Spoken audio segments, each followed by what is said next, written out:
Buenos días a todas, a todos. Estamos en la mesa número 3 de nuestro simposio de Historia de la Filosofía.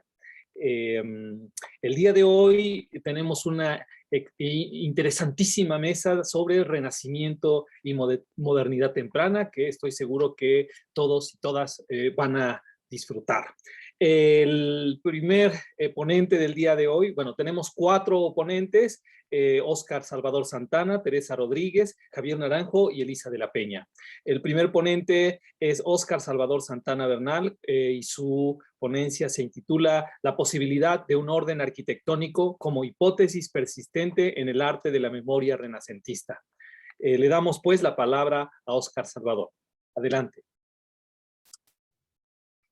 ¿Qué tal? Buenos días. Muchas gracias, Leonel. Bueno, muchas gracias por permitirme estar en el Congreso.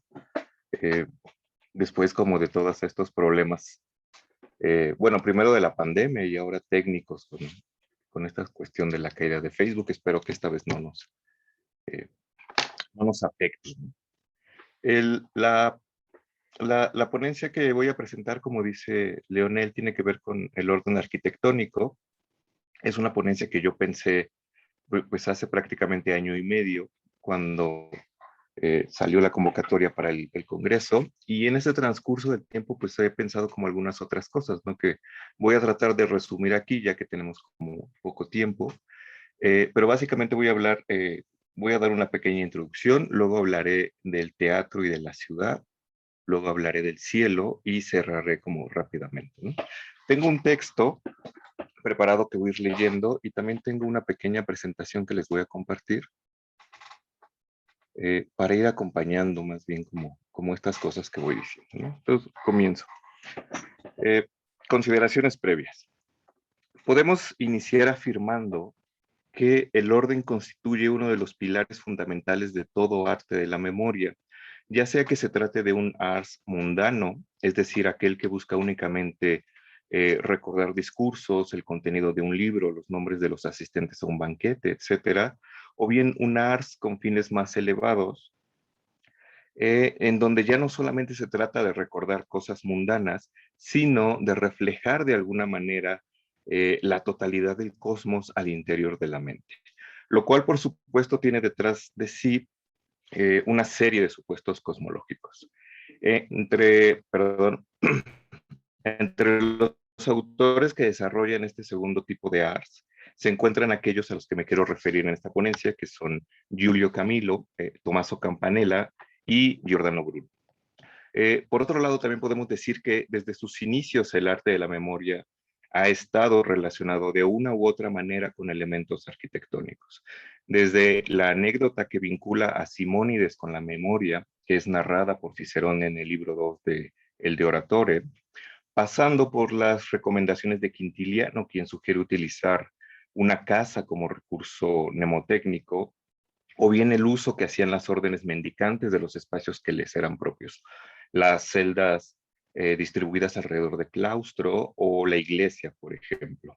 Ya en el Renacimiento, autores como Romberg o Ludovico Dolce utilizan un modelo basado en lugares en orden ascendente, en donde vamos de lugares grandes, que serían las ventanas, las paredes, las columnas, a lugares mayores, como bóvedas, dormitorios o chimeneas, y finalmente a lugares máximos, que serían ciudades, caseríos y monasterios.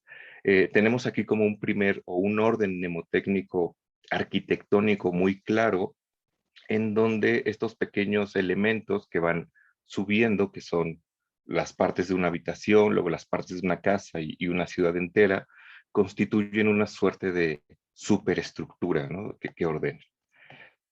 En este punto, por supuesto, vale la pena recordar que el arte de la memoria consiste en un método basado en el uso de lugares e imágenes.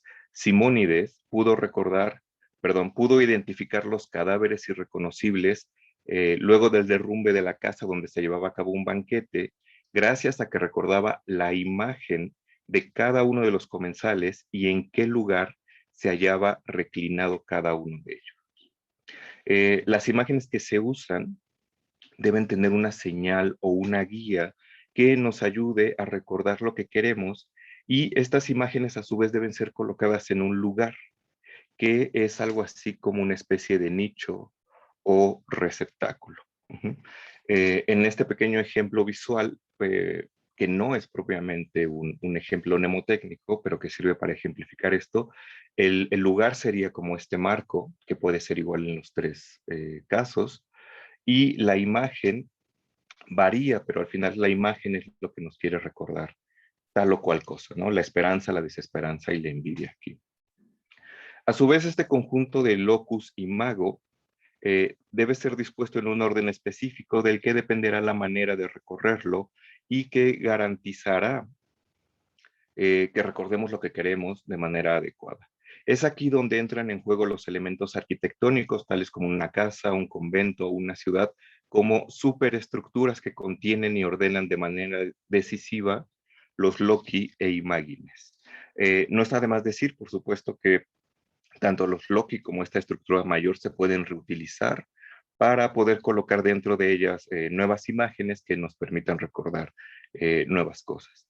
Y por el otro lado, algo que es bien importante es que estos elementos bien pueden ser reales, pero también pueden ser imaginarios. Podemos utilizar un convento o una casa real, pero también puedo usar esto como de manera interna, de manera mental. Bueno, paso al teatro y la ciudad. En la idea del teatro, Giulio Camillo presenta un sistema mnemotécnico basado en un anfiteatro vitruviano, compuesto horizontalmente por 7 columnas representadas por los planetas de la astronomía vigente en la época. De izquierda a derecha tenemos la columna de la Luna, luego Mercurio, Venus, Sol, Marte, Júpiter y Saturno, pero estas columnas además se encuentran escalonadas en 7 grados, dando como resultado un total de 49 casillas o loci. En los grados más cercanos al escenario se encuentran aquellas cosas que son más dignas, y posteriormente en los que están más arriba, aquellas que le siguen en dignidad. En orden ascendente tenemos en el nivel de abajo la serie de los planetas que representan los fundamentos divinos. En el segundo, el banquete, que representan las cosas referentes al agua. En el tercero, el antro, que representan los elementos del mundo natural. En el cuarto, las gorgonas, que es la dimensión interior del hombre. En el quinto, Pasífae, con el toro, que es su dimensión física o material. En el sexto, los talares de Mercurio, que representan las acciones naturales del hombre. Y en el séptimo, Prometeo, que representan las artes, ciencias y sus producciones. En cada uno de estos 49 loci, 49 casillas, Camilo coloca una o más imágenes. Entre ellas encontramos algunas con referencias mitológicas como Porteo, Juno entre las nubes, el vellocino de oro, Cerbero, las barcas, Hércules, etc. Incluso encontramos algunas más corrientes como un elefante, una chica con una jarra de aceite, etc. Incluso es posible encontrar una misma imagen en diversos lugares, pero con diferente significado. Y además de esto, Francis Yates dice que debajo de cada uno de estos lugares había cajones con papeles que tenían notas relativas a cada imagen presentada. Por supuesto, y esto es lo que me interesa, es que el teatro en su conjunto representa una superestructura ordenadora a la que me he referido anteriormente, lo cual pretendía ser además una imago mundi, una imagen del mundo, en la que a partir de las imágenes elaboradas con cosas del mundo elemental y colocadas en las diferentes casillas, el espectador, que debe estar ubicado en el centro, en el escenario del teatro, podría vislumbrar la totalidad del mundo celeste, que a su vez refleja el supraceleste, lo cual en todo momento supone, por supuesto, un universo geocéntrico y la jerarquía de estos 3 mundos mencionados: el elemental, que está abajo, el celeste en medio y el supraceleste. De todo ello, hay un par de cosas que resaltar. Por un lado, Camilo trata de poner ante los ojos del espectador la disposición ordenada de todas las cosas y palabras del mundo. El teatro como elemento arquitectónico hace las veces de superestructura ordenadora, que además sirve como imagen del cielo, tanto en su forma física como en su contenido. Por el otro, dado el modelo geocéntrico y cosmológico, eh, dicho reflejo funcionaría a la manera de un embudo cósmico que no pretendía sino concentrar de alguna manera la totalidad del cosmos en la mente del espectador, propósito que por supuesto no resulta nada mundano. Algo similar sucede con la Ciudad del Sol de Tommaso Campanella. Si bien esta no responde como tal a una finalidad mnemotécnica, en ella encontramos algunos elementos interesantes para nuestro propósito. De entrada, por supuesto, el elemento arquitectónico ordenador es la ciudad misma, la cual se halla constituida sobre una colina conformada por 7 círculos concéntricos, cada uno que corresponde a los 7 planetas, que tiene además 4 calles que están orientadas hacia los puntos cardinales. Y en el centro se encuentra además un templo dedicado al Sol. Como señala Granada, tanto la estructura circular y concéntrica de la ciudad como el templo reproducen la estructura del cosmos. Y más aún, esto es bien interesante, en los muros, tanto interiores como exteriores de la ciudad, se hallan reproducidas pinturas de todas las cosas que hay en el mundo. Tenemos las figuras matemáticas desde el centro, luego tenemos la descripción de la superficie terrestre, los mapas, las piedras, los metales, los ríos, los árboles, las aves, los animales, los reptiles, conforme vamos saliendo de la ciudad. Finalmente, igual que con Camilo, en el último muro tenemos imágenes de las artes mecánicas junto con sus instrumentos, y en el último muro tenemos la efigie de Jesucristo y los 12 apóstoles. En el modelo de Campanella, la totalidad de las cosas existentes en el mundo, o al menos la totalidad de las cosas conocidas, están reflejadas en la ciudad, de modo que esta, en su conjunto, resulta ser a la manera del teatro de Camilo, una imago mundi, una especie de enciclopedia visual que a la vez funciona como un reflejo de la totalidad del cosmos. De nuevo, tanto en su faceta formal como de contenido. Pero aún hay más, pues nos encontramos ante una ciudad que se recorre y se estudia. La estructura de la ciudad influye en la formación de los habitantes del Sol, pues hay maestros en la ciudad que explican estas pinturas a los niños y estos acostumbran a aprender todas las ciencias sin esfuerzo, casi jugando de una manera didáctica antes de cumplir los 10 años, dice Campanella. Tomando en cuenta lo anterior, el reflejo del cosmos en la Ciudad del Sol no solo se da a nivel físico o administrativo, porque sus leyes también dependen del cielo, sino que dicho reflejo tiene como objetivo último reproducir la totalidad del cosmos al interior de la mente del habitante de la ciudad.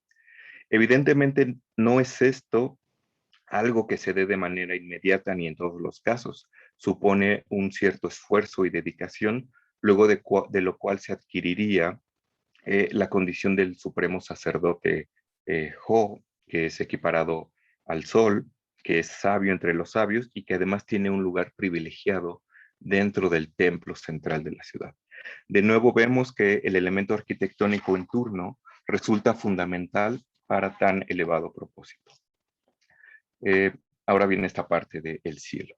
Llegados a este punto, hablar de Bruno puede parecer desconcertante, pues en él no encontramos una superestructura arquitectónica a la manera de los autores previos, sino más bien la supresión de ese intermediario para ir directamente a aquello que buscaban reflejar en la mente, el cielo. Para tocar este punto, me gustaría llamar la atención sobre un texto que es La expulsión de la bestia triunfante, que a la manera de la Ciudad del Sol tampoco es un texto abiertamente mnemotécnico. Bruno señala que la meta de este libro es el orden, la estructura, la distribución, la guía del método, el árbol, el teatro y campo de las virtudes.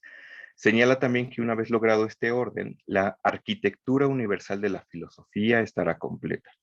Búsqueda esta que está aquí representada por el Consejo del Cielo, que preside Júpiter y que se propone expulsar los vicios que han sido inmortalizados en el cielo a manera de constelaciones. Júpiter dice, o sea, no basta con que nosotros nos hemos dedicado a una vida de vicio, sino que además los hemos ensalzado en las constelaciones. Esta imagen de aquí, que es de la armonía macrocósmica de Andrea Cellarius, no es propiamente una imagen que Bruno tenga, pero me parece que sirve más o menos para explicar esto, ¿no? Por supuesto, este orden supone quitar estos vicios y poner en su lugar ciertas virtudes, lo cual representaría a su vez una reforma no solo del cielo, sino también y más propiamente del entendimiento humano. Y si bien básicamente la totalidad del diálogo se ocupa de esta reorganización, en él podemos encontrar algunas cuestiones interesantes. Esta segunda imagen más bien tiene ya como algunas constelaciones cristianas o cristianizadas, que sería más o menos como el propósito de Bruno. En primer lugar, podemos decir que el orden prescrito por Júpiter, una vez que se ha hartado de los vicios y que ha plomado su espíritu, es fundamental, ¿no?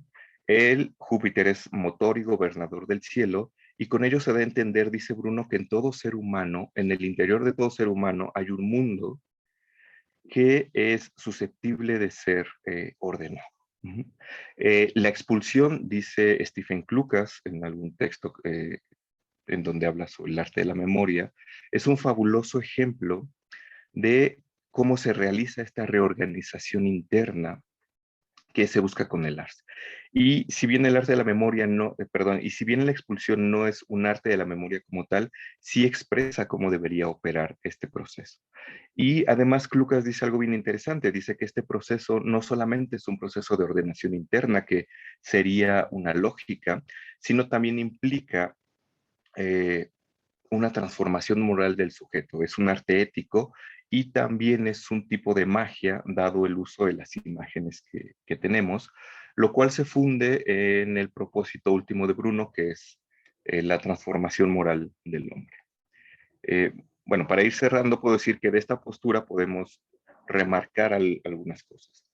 Por un lado, que este ordenamiento aparece de manera multifacética en estos tres puntos, a diferencia de Camilo y Campanella. Bueno, me voy apurando para cerrar.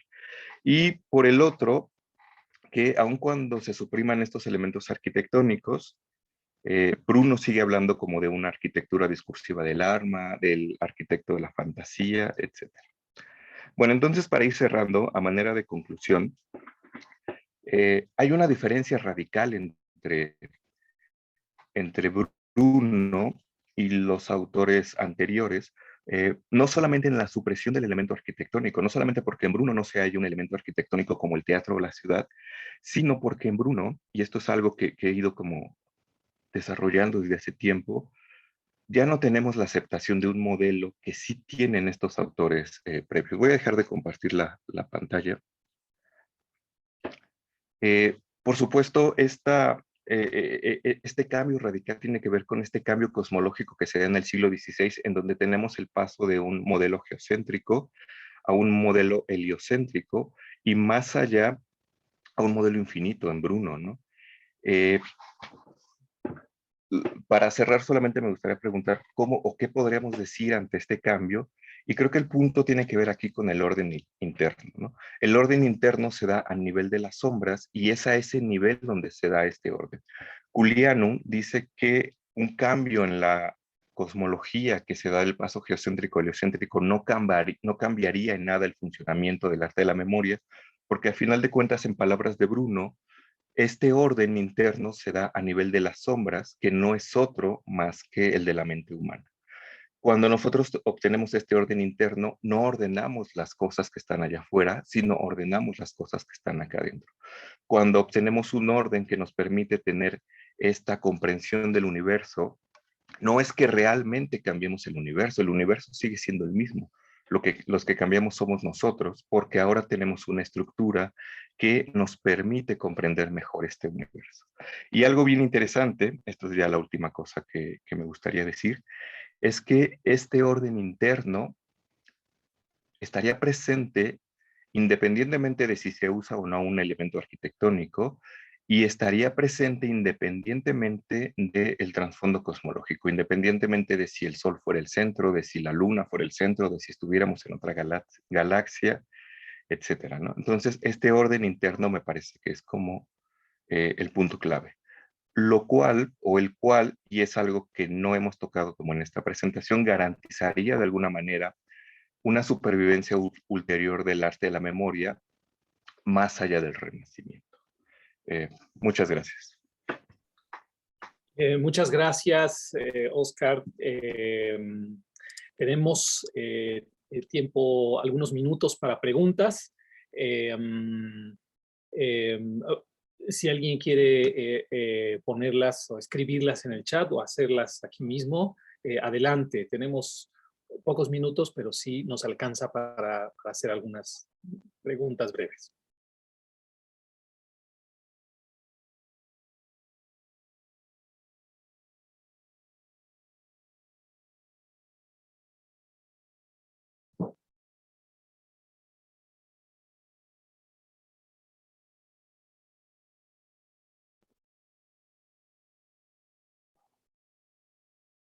¿Sí?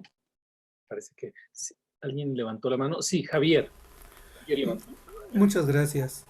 Oscar, pues muchas felicidades por tu texto.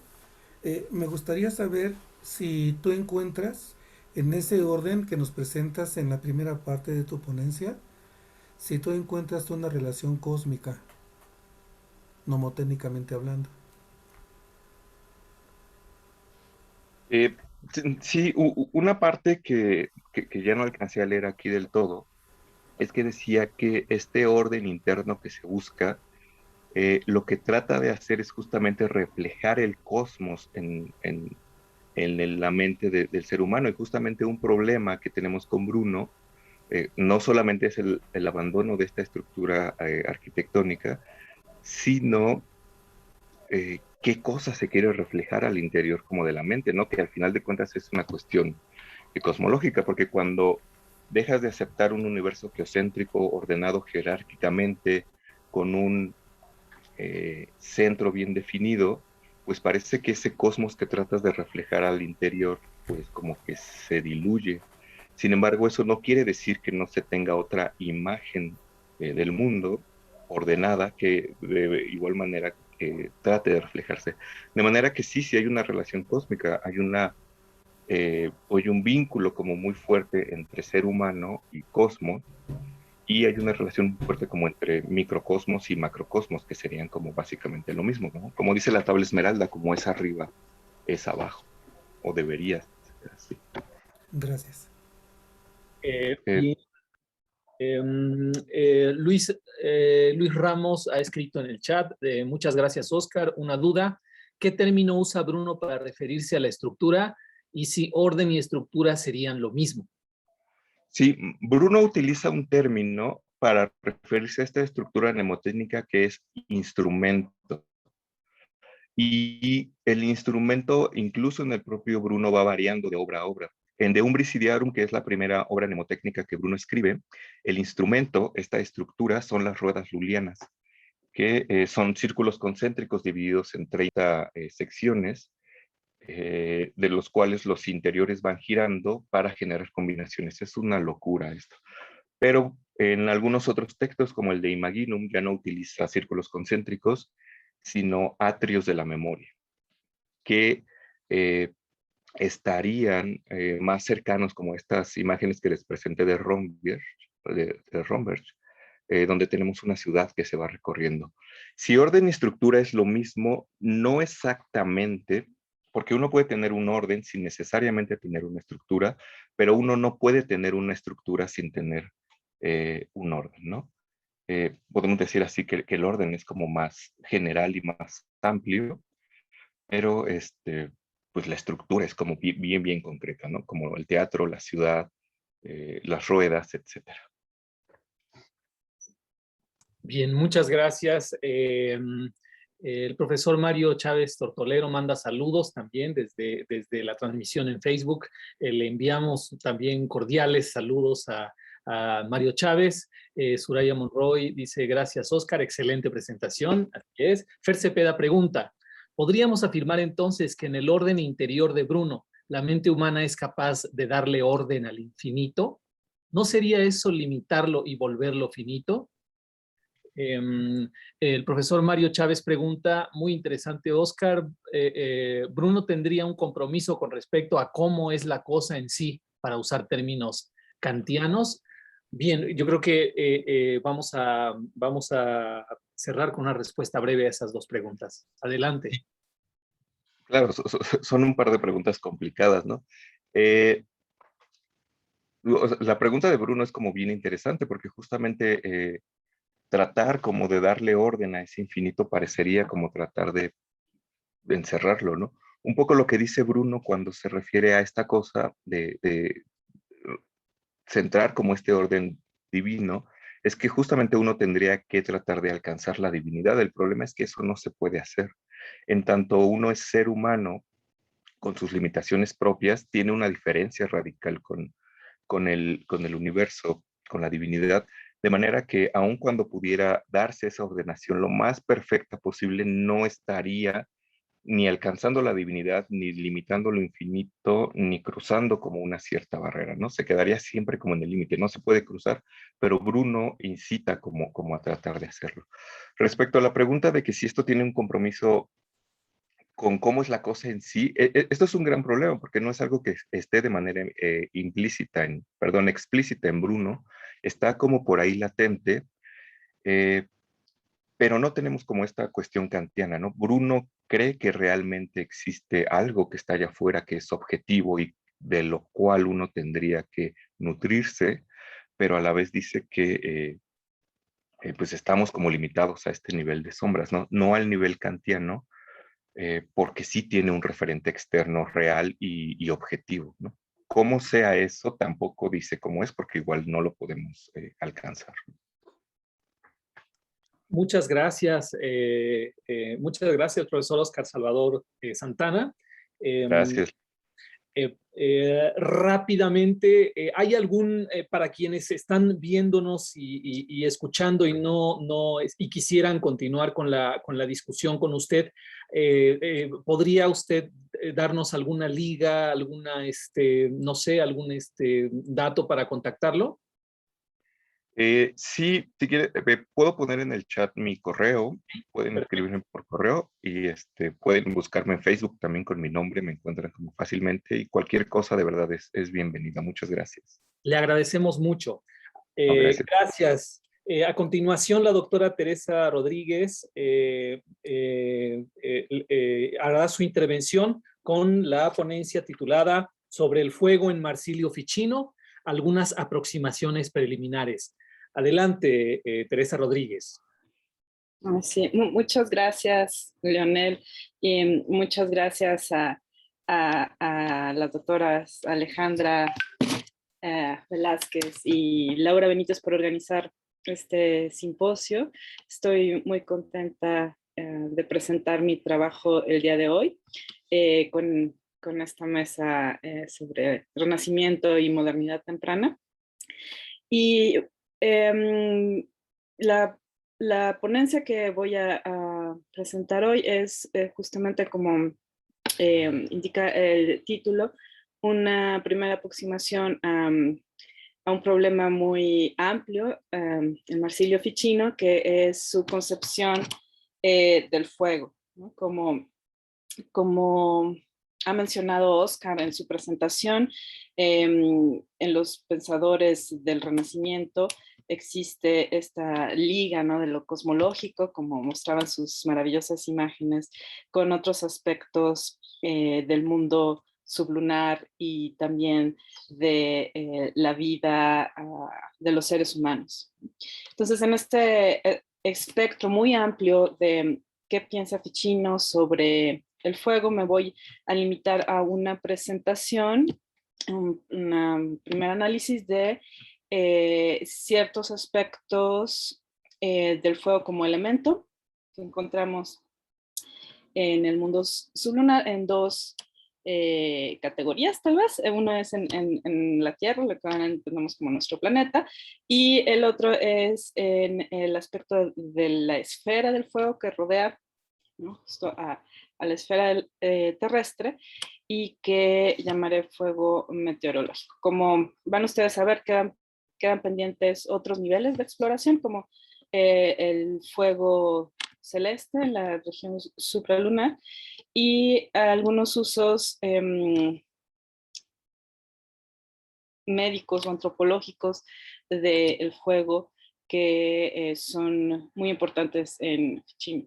Como también vamos a ver, esta aproximación no es una aproximación sobre las analogías que hace Ficino en esta amplia tradición platónica sobre el fuego, sino que intenta aproximarse desde la filosofía natural. Entonces me voy a permitir compartir el texto para que podamos seguirlo.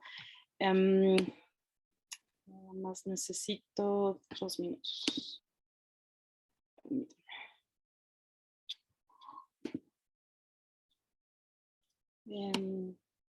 Creo que ahí se ve bien, ¿cierto?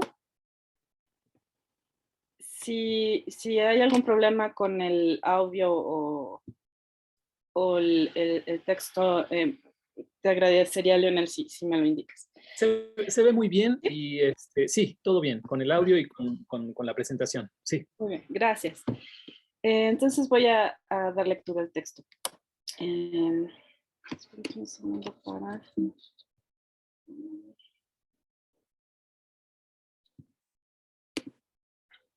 ver si puedo. Okay. Creo que ahí puedo leerlo correctamente.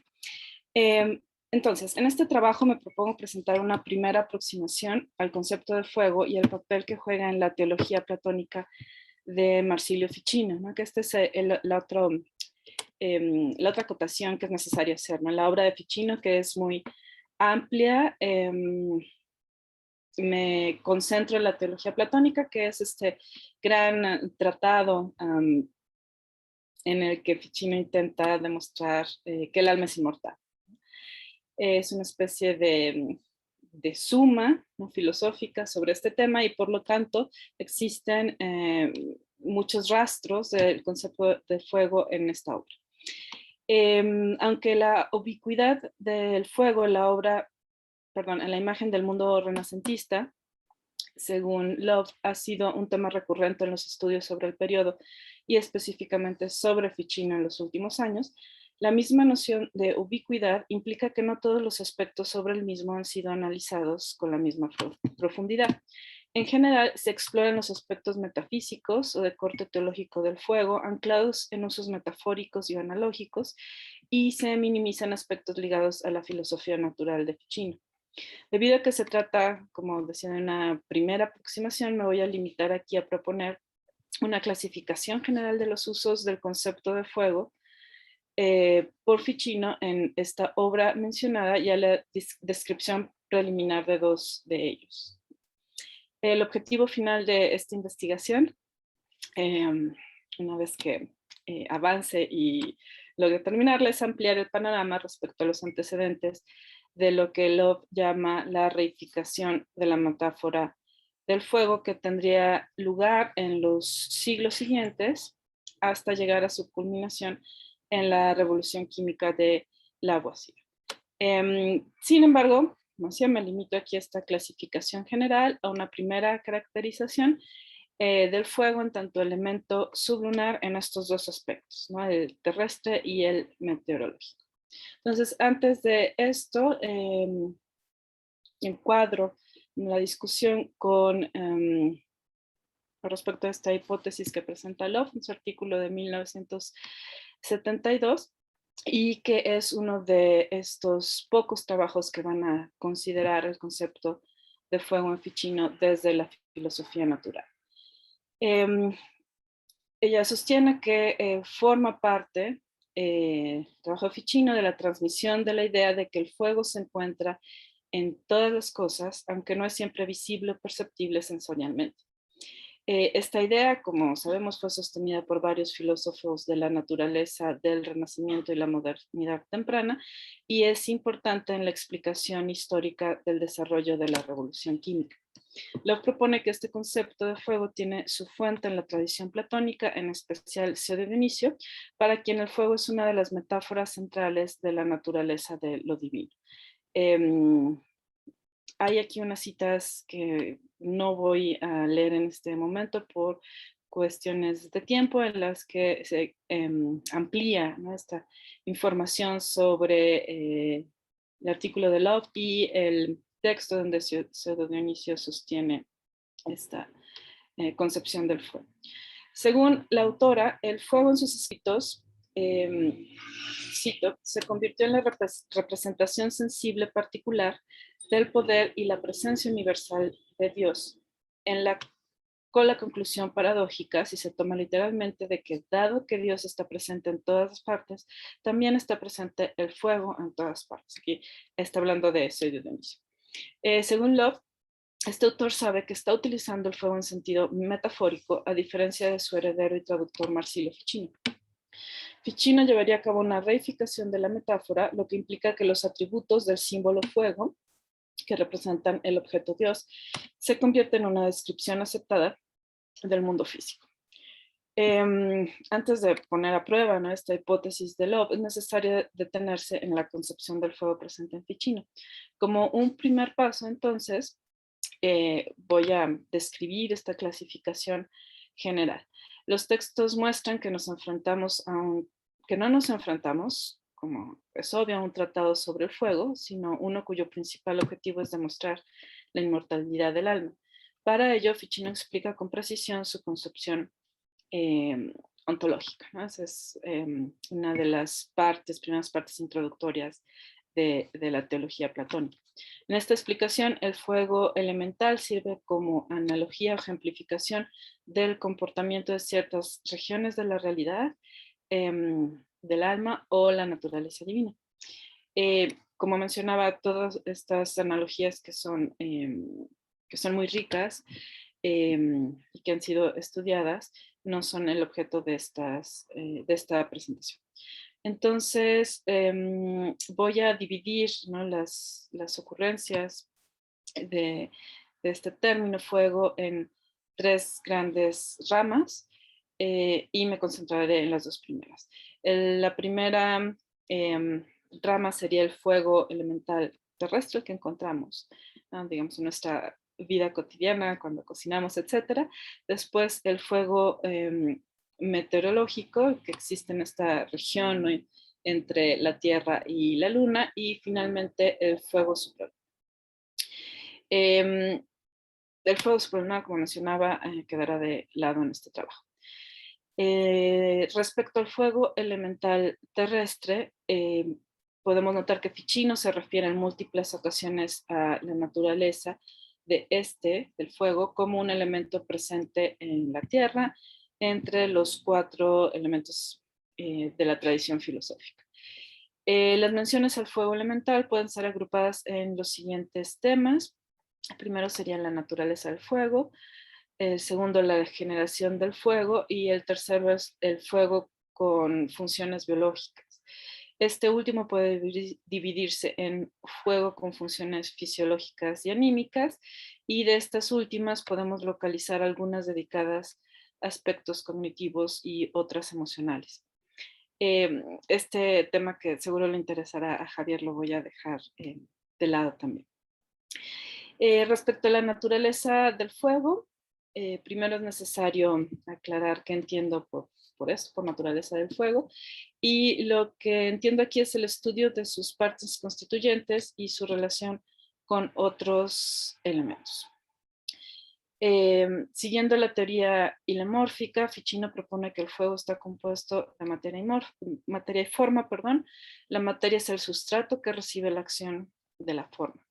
Para Ficino, el fuego guarda una relación con los otros elementos y puede transformarse por rarificación o condensación. Entonces, este fuego formado por materia y forma sería o equivaldría a, dice Ficino, que está formado por una masa y calor natural. El fuego calienta por su forma, es decir, el calor, y no por su masa o extensión. El fuego calienta siempre por naturaleza necesariamente y con el mismo grado de calor. La variación en los grados de calor depende de la materia. En el fuego entonces se distingue luz, calor, sequedad y ligereza, y a través de ellas actúa por un tipo de necesidad de acuerdo con esta naturaleza. El fuego es caliente por sí, no porque otro lo caliente ni porque una parte infunda calor en otra. El fuego, al ser un cuerpo, pasa su acción a una materia externa y no a sí mismo. Esto es, un fuego no se calienta a sí mismo. Debido a que los cuerpos, cuando reciben una forma, se transforman en ella, el leño, cuando recibe el fuego, se enciende. Si pasamos ahora a la relación entre el fuego y los otros tres elementos, encontramos que para Ficino, en la teología platónica, existe una justa proporción entre estos cuatro. El fuego y la tierra, que son los extremos, se unen a través del agua y el aire, y asimismo existe la transformación de los elementos por rarefacción y condensación a través de las cuatro cualidades que pertenecen por pares a cada elemento. En este sentido, el aire es el elemento más cercano al fuego y por ello, debido a que su potencia dista poco del efecto del fuego, es más fácil prender fuego a partir del aire. El fuego no puede ser enfriado porque calor y frío son contrarios. Sobre la generación del fuego elemental, sería un siguiente tema. El fuego existe primero como esencia, luego viene el ser y después caliente. Para llegar a ser o existir, la esencia necesita inherir en la materia y de alguna forma parece estar en el seno de esta. El fuego no puede existir si no es en la materia, pero la materia es un sustrato que no descansa o se conforma con una sola forma y por ello el fuego puede ser aniquilado por otras. Parecería que el fuego esté de alguna manera en el seno de la materia refiere a la noción de razón seminal en la teología platónica. Así, el fuego se genera a partir de la razón seminal del mismo, por ejemplo, a partir de la colisión de dos cuerpos fríos, como el pedernal, o de la concentración del reflejo de los rayos en el espejo. Según Hirai, Ficino utiliza varios términos para referirse a las razones seminales. Algunos aparecen aquí. Y estas semillas estarían en el seno de la materia prima, serían especie de rudimentos de las formas que posibilitan la manifestación de todas las partes del universo armónico.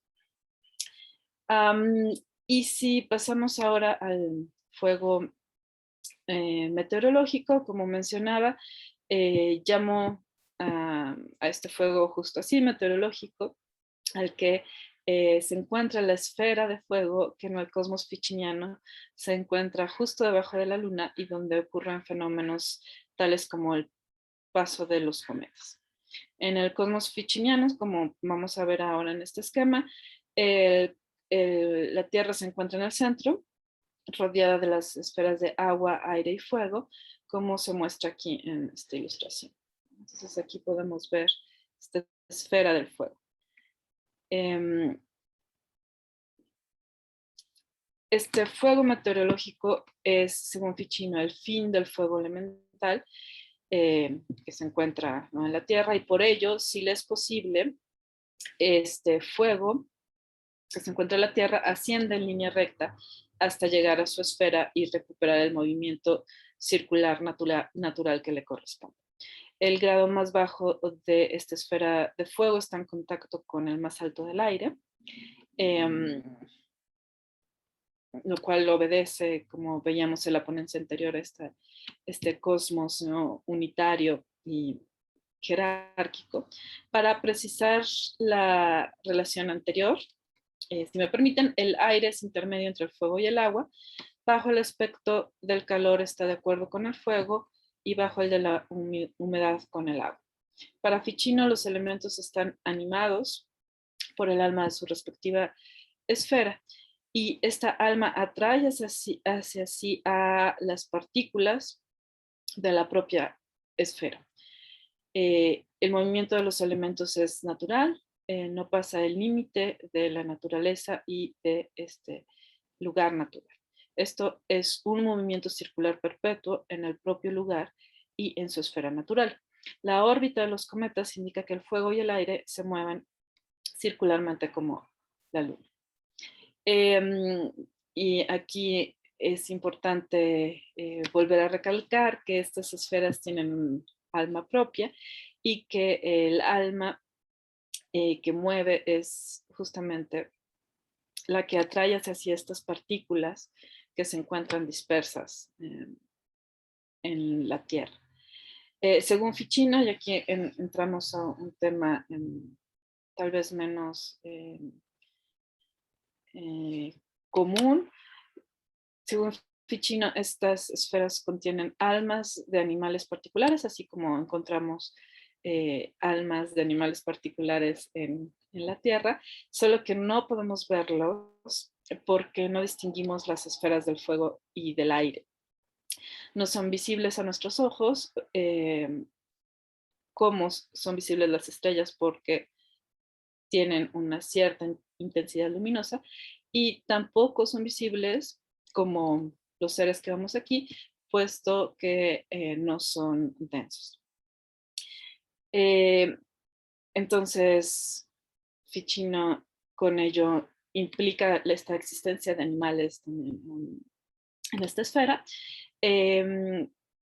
y establece que si negamos lo que no vemos, entonces tendremos que negar justamente la existencia de estas esferas del aire, el fuego e incluso el cielo, porque no las vemos como si vemos las esferas del agua y la tierra. Aunque dice Ficino, en este orden jerárquico serían más nobles. Y bueno, para cerrar algunas perspectivas de esta primera aproximación, primero se expuso la descripción que del fuego sublunar presenta Ficino en la teología platónica en sus aspectos elemental terrestre y meteorológico. Y aquí sería necesario continuar, como es evidente, con el aspecto supralunar y posteriormente establecer la relación entre ambas clases de fuego. Una vez delineado esto, la idea sería regresar, ¿no?, a la explicación de Love y determinar si para Ficino el fuego se encuentra en todo el universo, perdón, en todos los niveles del universo, y en todo caso, si se comprueba esta hipótesis, se subrayaría el papel de Ficino, ¿no?, en esta tradición que llevaría a la revolución química. Y bueno, eso sería todo. Muchísimas gracias por su atención. Muchas gracias, profesora Teresa Rodríguez. Tenemos algunos minutos. Pueden ustedes hacerlo a través del chat o aquí mismo. El profesor Ricardo Salles tiene una pregunta. Adelante, profesor Ricardo.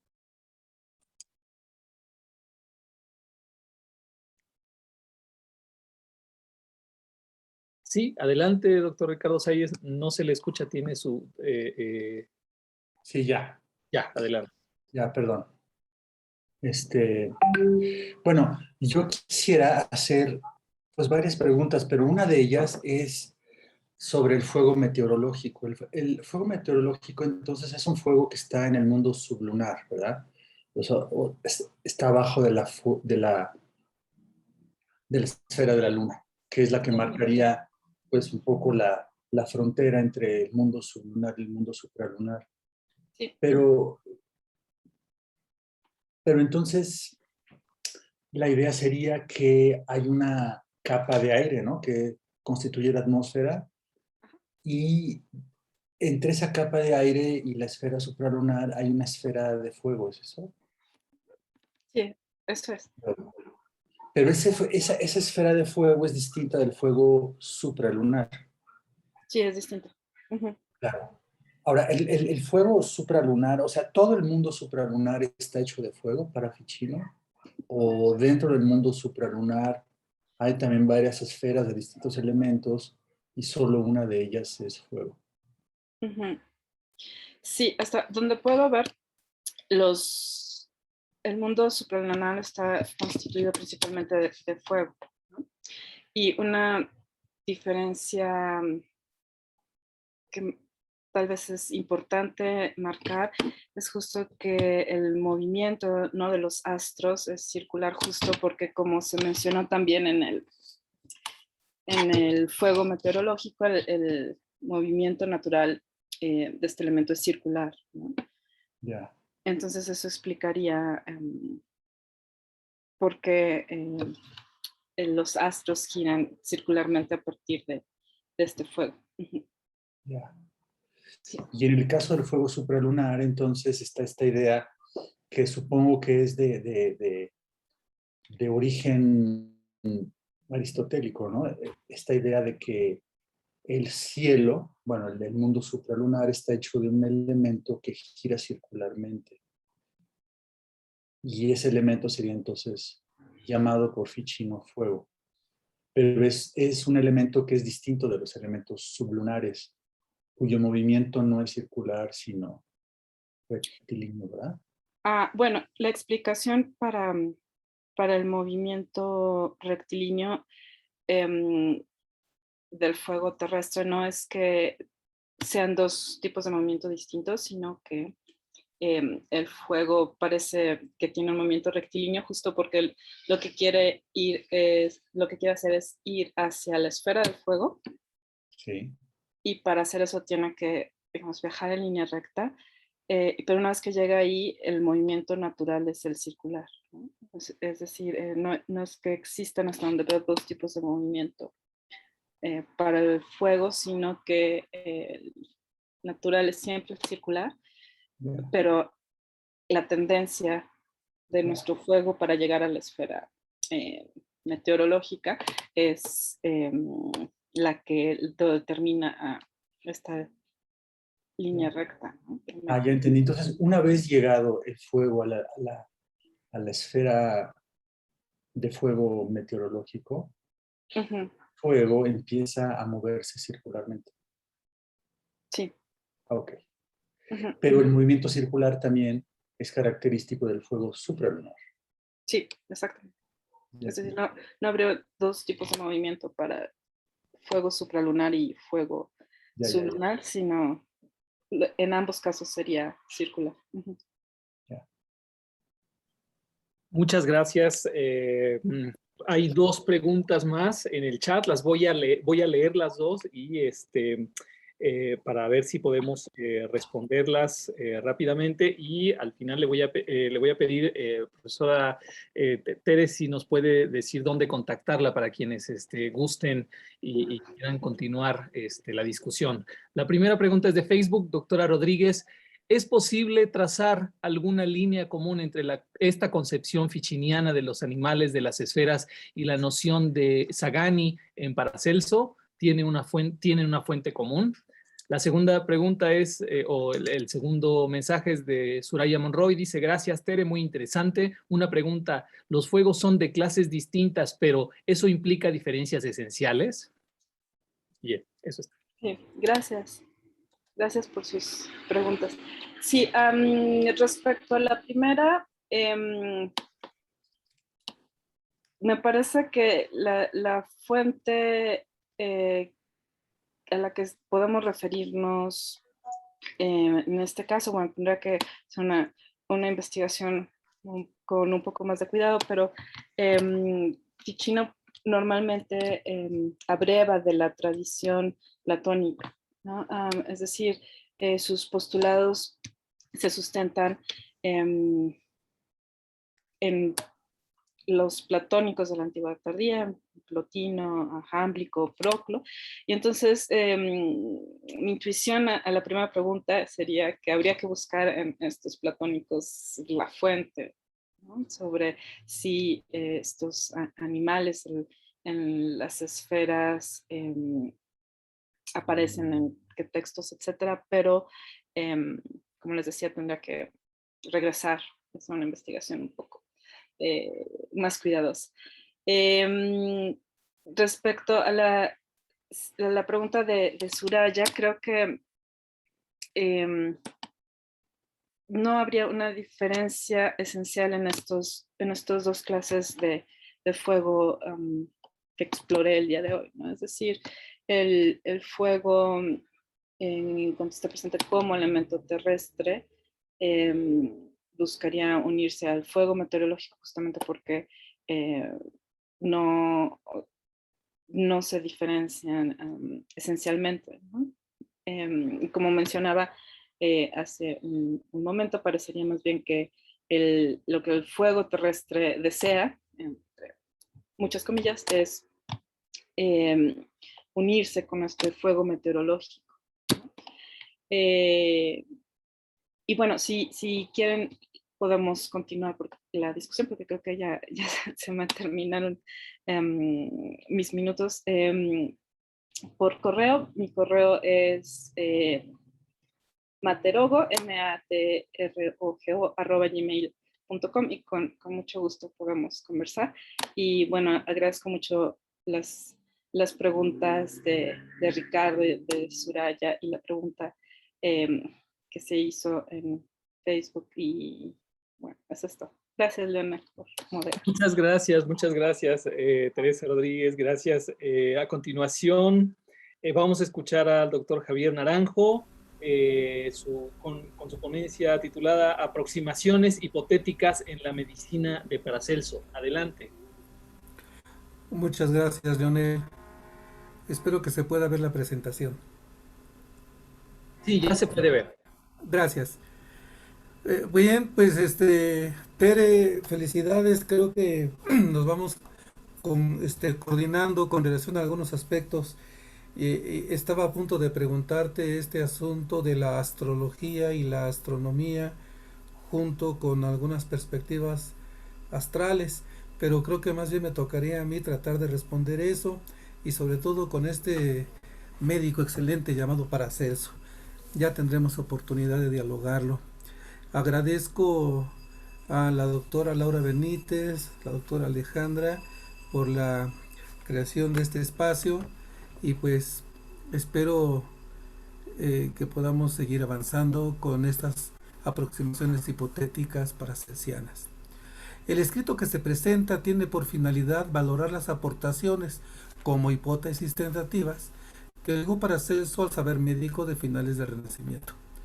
El trabajo está conformado por 4 apartados muy breves, a saber, brevísima reseña acerca de Paracelso, la perspectiva curativa según el modelo mágico vitalista paracelsiano, una aproximación al tratado de la entidad natural y unas breves conclusiones.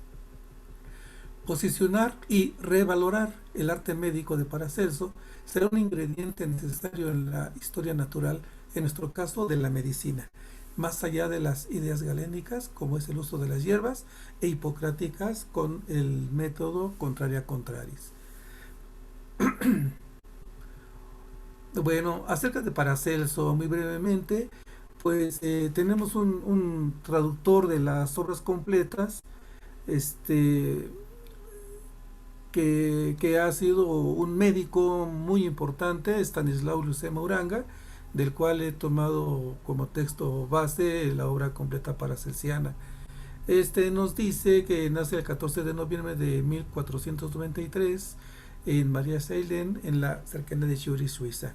Tuvo una niñez muy pobre, su padre también era médico, vivió sus años de infancia como un niño de aldea, guardando gansos y puercos, y un pasaje dice, según un autor importante, que sufre una desgracia. No se sabe si es verídica o más tarde inventada por los numerosos adversarios que tuvo este hombre de ciencia, ya que guardando gansos, una puerca le mordió y lo castró.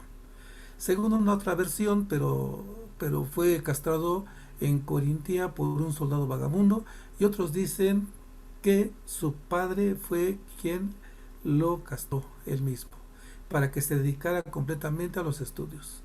Pues realmente esto queda en una perspectiva de comentarios fabulescos, ya que en la realidad, según se cuenta, Paracelso cuando adulto era imberbe, calvo y prematuramente envejecido. Tenía una gran perspectiva de apatía sexual. El perfil psicológico de este hombre gigantesco, como lo expresa Lucema Uranga, es esencialmente el de un gran apasionado, un gran rebelde y un gran curioso.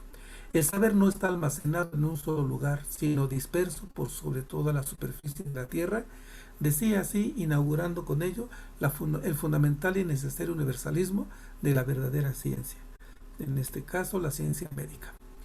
Paracelso abarca todos los extremos de la medicina entonces conocida. Entre ellos se encuentran numerosos tratados sobre sífilis, la peste, las enfermedades, de los mineros, las epidemias, los libros de práctica, el arte de la receta, la iatroquímica, las influencias de los austros, la cirugía, el libro de las hierbas, de los minerales, de las gemas, la matriz, las heridas abiertas, las llagas, las úlceras de los ojos y el mal llamado glaucoma. Los principios activos que se obtienen por la trituración de los remedios y sobre todo su tratado contra las imposturas de los médicos. Por ejemplo, hipotéticamente hablando, si no es necesario amputar algún miembro del cuerpo que tenga el paciente, pues dejar que la naturaleza por sí misma haga lo suyo y apoyar la recuperación mediante fomentos de agua con sal, entre otros. No empleo el latín como forma de comunicación, pero sí un medianamente comprensible estilo dialéctico, muy probablemente su lengua materna, el alemán, y su lenguaje escolástico empedrado de neologismos insólitos y extravagantes, como lo expresara Coiré, el mysterium, la prima materia, elementarium, el limbus, etc. Todos estos términos múltiples significan a menudo lo mismo, solo que Paracelso pues los adorna de una manera distinta. Se le considera como un clásico fundador de la terapéutica moderna, sembrador de la medicina experimental y de la botica, que posteriormente dará origen a la farmacopea y legará para la posteridad lo que ahora conocemos como farmacia.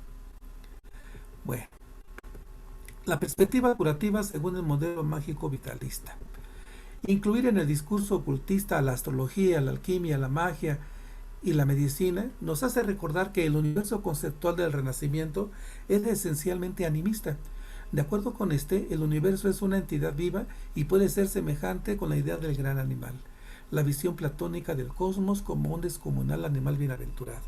El mundo creado es la armoniosa coordinación procesal de una naturaleza organísmica, universalmente viviente, y las realidades espirituales son las almas de los hombres, como lo señala el mismo Paracelso.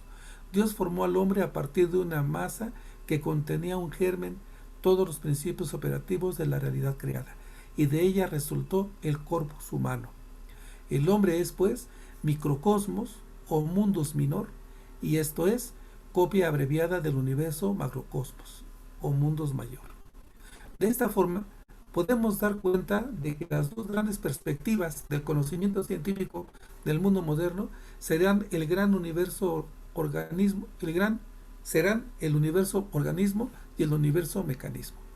Con relación al universo organismo, Paracelso considera que la enfermedad es un desarreglo producido por la marca del macrocosmos sobre el microcosmos, y por ende la curación ha de lograrse tras una profunda investigación del orden microcósmico, el cual ha de aplicarse al arte alquímico adecuado para restituir el equilibrio perdido, sin perder de vista las columnas sobre las que se apoya el arte médico. A saber, según Paracelso, las columnas de este arte médico son, de principio, la filosofía, como el conocimiento científico de la naturaleza sublunar, incluida también la naturaleza del hombre. La astronomía, en estricto sentido, astrología y meteorología, puesto que los astros y la atmósfera influyen sobre la vida del hombre y sobre los procesos de su organismo. Esto, más que hipotéticamente, para Paracelso es toda una verdad. La alquimia, considerando las dos anteriores, el saber operativo mediante la alquimia o ars spigare, ella es, en efecto, la ciencia que le permite conocer la índole de los procesos en que se transforma la naturaleza y extraer de ésta remedios terapéuticos. La virtud, en fin, es la cuarta columna de la medicina. Virtud en un sentido a la vez técnico como saber hacer y ético como amor, del terapeuta a la profesión médica y al enfermo. Arte y ciencia el arte y la ciencia deben hacer el amor. Si no, no se lograría tal perfección. Paracelso considera que el médico debe dividirse justamente en estas dos esferas, la filosófica y la astronómica o astrológica. Debe proyectar las esferas exteriores en las interiores, puesto que el microcosmos es un pálido reflejo del macrocosmos. La investigación de este encuentra su aplicación terapéutica en aquel, como lo expresa Lion Petruccelli. Paracelso consideraba al médico como un mago capaz de dirigir la fuerza de los astros para conseguir la curación de las enfermedades. Para curar al hombre, dice Paracelso, el médico debe emprender especialmente esta otra parte del hombre de que se ocupa la filosofía astronómica. Allí debe insertarlo, haciéndolo penetrar al cielo en el interior del hombre. Es una condición necesaria, pues la esfera celeste gobierna la mitad del cuerpo y la mitad de las enfermedades. No hay auténtico médico si no hay conocimiento de las dos partes, es decir, si no hay un astrólogo y filósofo al mismo tiempo. Una vez conocidas la filosofía y la astronomía, la alquimia permite la labor más noble, la resolución consistente en aplicar estos conocimientos. Según lo anterior, hipotéticamente hablando, el poder terapéutico de los fármacos alquímicos radica en las propiedades ocultas de este preparado, dando paso a paso lo que más adelante se conocería como farmacopea. El sistema de afinidades cósmicas incluye minerales, pero aquí tenemos un buen elemento de discusión. El asunto cósmico y el asunto astrológico creo que lo delimita muy bien Paracelso en algunos casos específicos. En este asunto, Paracelso incluye los minerales como el mercurio y plantas como la mandrágora, lo que significa que las fuerzas de simpatía y de antipatía del universo pueden alterarse y dominarse mediante la adecuada combinación de brebajes y ungüentos, lo que supone poner en movimiento toda la esencia universal. Según Papavero, dice, Paracelso curó a muchas personas en la ciudad de Stettin, azotada por la peste en el verano de 1535, administrando oralmente una píldora hecha con migaja de pan que contenía una cantidad mínima de las excretas del mismo paciente, que él tomaba con la punta de una aguja. Preparó y usó nuevos medicamentos químicos. Nótese aquí que estamos hablando de la aplicación de los elementos químicos para preparar los medicamentos, cosa que no se había dado con anterioridad, inclusive conteniendo mercurio, azufre, hierro y sulfato de cobre, uniendo así la medicina con la alquimia. En Paracelso encontramos un extraordinario y fino grado de observación y experiencia, el cual le permitió sustituir los viejos principios de la terapéutica de uso por un nuevo orden, fundado en un conocimiento más exacto del hombre. Para referir a los contagios y enfermedades, Paracelso nos expone la forma en que se ha de comprender la entidad de los astros y explica: todos los astros, lo mismo que los hombres, poseen una serie de propiedades y de naturalezas y encierran en sí mismos la posibilidad de hacerse mejores, peores, más dulces, más ácidos o más amargos. Cuando persisten en estado de equilibrio, no emanan ninguna clase de maldad o de perjuicio, pero cuando caen en depravación, se transforman inmediatamente, dando curso a sus propiedades malignas. Con lo cual, nos queda claro que en cierta forma podría existir una relativa dependencia del hombre hacia los astros, toda vez que los hombres crean en ellos, en los astros, pero no que los astros hacia el hombre, que, aunque pareciera una contradicción, no se podría dar el caso que los astros se dejaran influir por la vida de los hombres, pero sí los hombres por ellos. La entidad natural. Paracelso supone que en el macrocosmos se encuentran los astros y estos tienen una influencia directa con el hombre, es decir, el microcosmos. Como lo explica Coire, la influencia de los astros era para él algo tan seguro y tan fuera de duda como la vida del mundo. Era, además, el único medio de explicar razonablemente la producción y propagación de las enfermedades epidémicas. En el libro tercero, capítulo cuarto, sobre la influencia específica de los planetas, Paracelso anuncia: Júpiter es el hígado. Aquí vemos una perspectiva no tanto astral, más bien astral, cosmológica y no astral. Es decir, Júpiter es el hígado. Entended ahora que la luna el cerebro, el sol el corazón, Saturno el vaso, Mercurio los pulmones, Venus los riñones. La correlación de los planetas con las partes de la entidad natural la encontramos en el libro tercero, capítulo séptimo, acerca de las entidades morbosas y que interpretamos a continuación.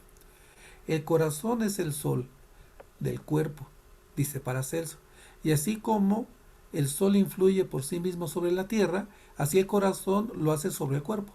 Por eso, aunque el sol no se manifieste esplendorosamente, puede el cuerpo aparecer de este modo, debido justamente al corazón.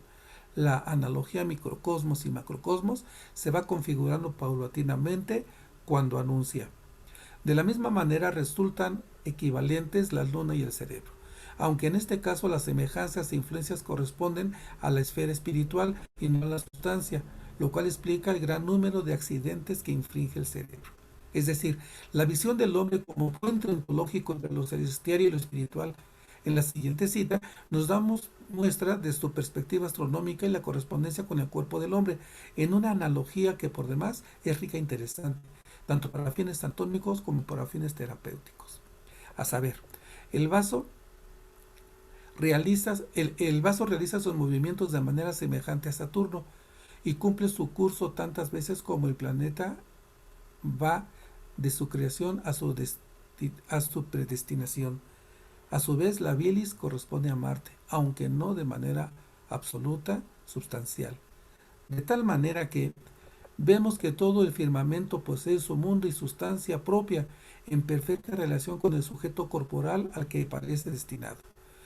De lo que resulta que la bilis es tan independiente en su sustancia como Marte en su espíritu. En donde la naturaleza de exhalación de Venus se encuentra en los riñones, en el grado y predestinación que corresponde al planeta a las entrañas. Mercurio es el planeta correlativo a los pulmones. Uno y otro son poderosos en sus firmamentos respectivos, pero conservan entre sí una gran independencia.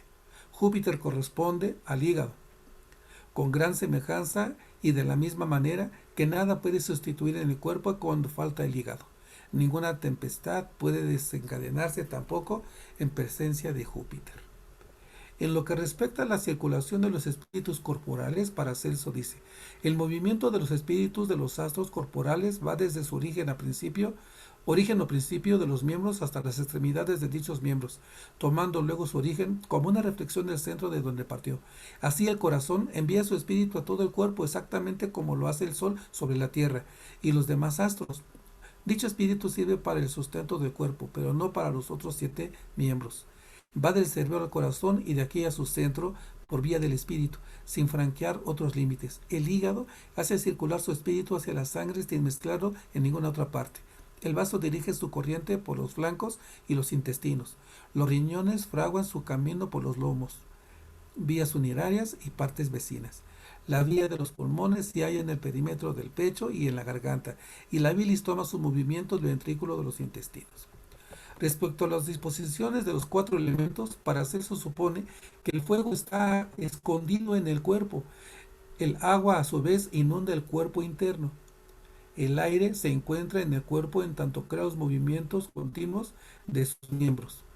Y la tierra es aquello para lo cual han sido producidos los alimentos. En lo que sigue solo me limitaré a describir de manera esquemática las 4 complexiones y hasta ahí lo voy a dejar. La colérica saca su principio de la amargura, la cual es siempre caliente y seca como el fuego, pero por más que no parezca en ningún caso afectado por él. La sanguínea, proveniente de la sal, todo lo salado podría decirse que es sangre y todo ello resulta siempre caliente y húmedo. Melancólica, la acidez produce melancolía, lo que a su vez es siempre fría y seca, como la tierra, sin que ninguna de las dos tenga que ver tampoco con ella misma. La flemática, la flema proviene de la endulzura, que como el agua es fría y húmeda, a pesar de la cual resultan notorias las diferencias entre la flema y el agua. Y para cerrar, con relación a la patología humoral, tenemos una cita del recientemente difunto Mario Bunge, donde dice, fue la primera en intentar explicar los síntomas. La patología humoral formaba parte de toda una cosmovisión que incluye, entre otros cuartetos, los 4 elementos de Empédocles, así como las estaciones del año, a saber, la relación caliente-seco origina la bilis amarilla, es el fuego en verano, seco-frío, la bilis negra, es la tierra del otoño, frío-húmedo es la flema, es el agua de invierno, y húmedo caliente, la sangre es el aire de la primavera. Así, la patología humoral hoy en día aún sigue siendo un espacio importante en el saber médico en general y en el conocimiento homeopático en lo particular. Muchas gracias. Muchas gracias, Javier Naranjo. Tenemos tiempo para un par de preguntas. Adelante, quienes quieran algo.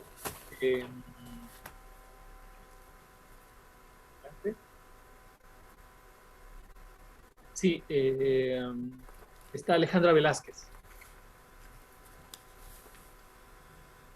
Gracias, muy buenos días a todos. Javier, me ha gustado mucho tu trabajo y tu exposición. A mí lo que me gustaría saber es lo siguiente. Como sabemos, durante alguna época que no fue corta, se juzgó como astrología judiciaria aquel tipo de predicción que utilizaba los astros en el futuro o destino humano.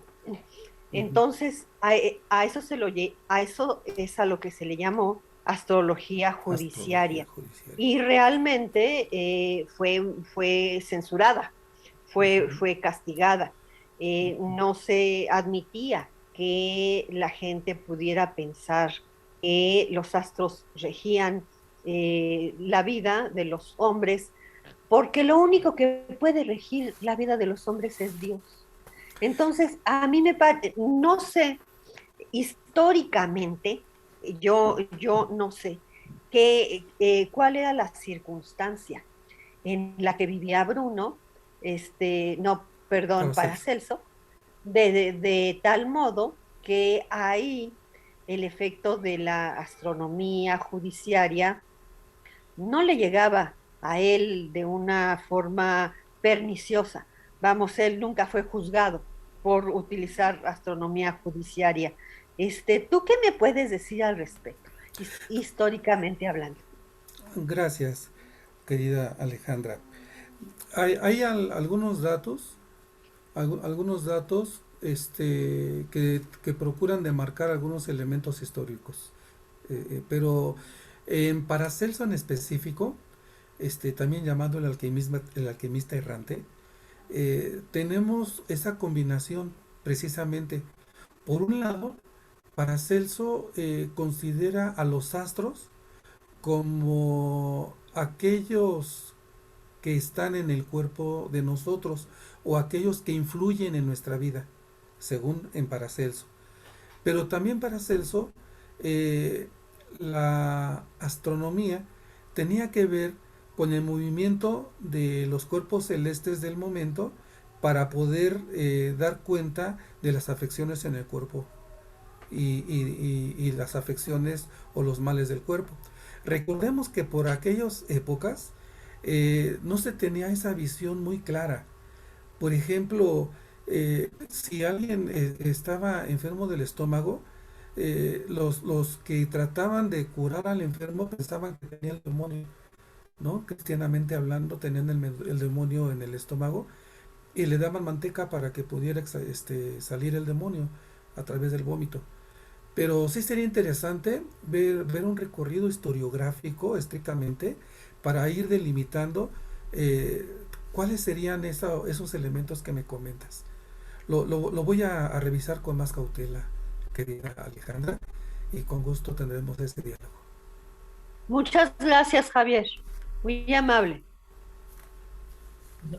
Muchas gracias, Javier, por la respuesta. Estamos ya muy limitados de tiempo. Marta Alicia Cisneros Hernández manda felicitar a los ponentes y dice que tiene una pregunta. No sé si quiera hacerla directamente o prefiere que yo la lea. Ok, leo lo que acaba de poner. Dice: en el espacio de la virtud comentas que el arte y la ciencia es igual al amor. Es extraordinario. Felicidades. Bien. Con relación a esto, Leonel, Adelante, Hay, adelante. hay un aspecto muy importante porque Paracelso tiene una idea, creo yo, un tanto más clara. Por ejemplo, recordemos que para la época había cierto tipo de médicos. Había médicos barberos, por ejemplo, que aparte de cortar el cabello sacaban muelas. Pero ninguno lo hacía con esa afinidad con que lo hacía Paracelso. Es decir, Paracelso no nada más era porque le dolía algo y lo quisiera extraer. Al contrario, primero lo veía, lo observaba y consideraba bajo ciertos parámetros si era necesario o no sacar las cosas.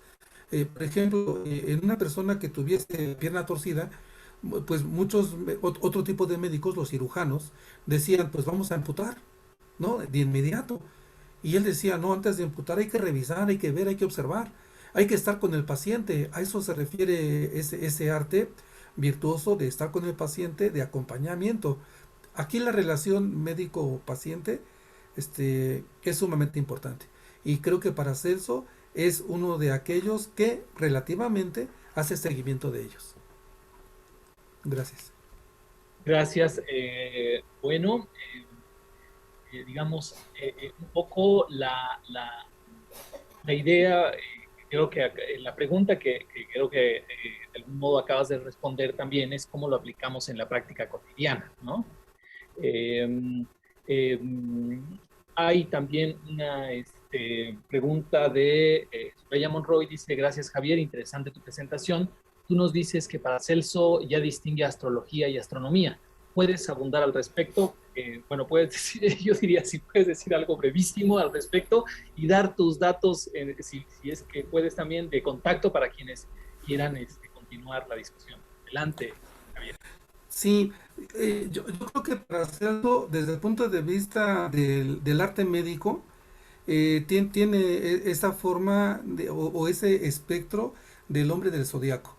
Es decir, astrológicamente hablando, los astros están en nuestro cuerpo, pero a su vez los fenómenos astrales tienen una relación de orden para mantener el equilibrio que existe entre el mundus mayor y el mundus menor. Creo que ese sería un aspecto. Y con mucho gusto vamos a profundizarlo y tal vez tengamos un diálogo interesante al respecto. Muchas gracias. Bueno, muchísimas gracias, Javier. Le agradecemos al doctor Javier Naranjo. A continuación, la doctora Elisa de la Peña. Su ponencia se titula La utopía, una hipótesis de la filosofía práctica, una reflexión a partir de las utopías inglesas de la modernidad temprana.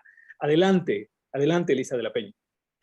Hola, ¿qué tal? Pues mucho gusto. Muchas gracias, como siempre, a la doctora Laura Benítez, a Alejandra, a Soraya, a Leonel, que ahorita nos modera, y bueno, obviamente a todos los aquí presentes, a mis colegas. Pues muchas gracias por estar aquí.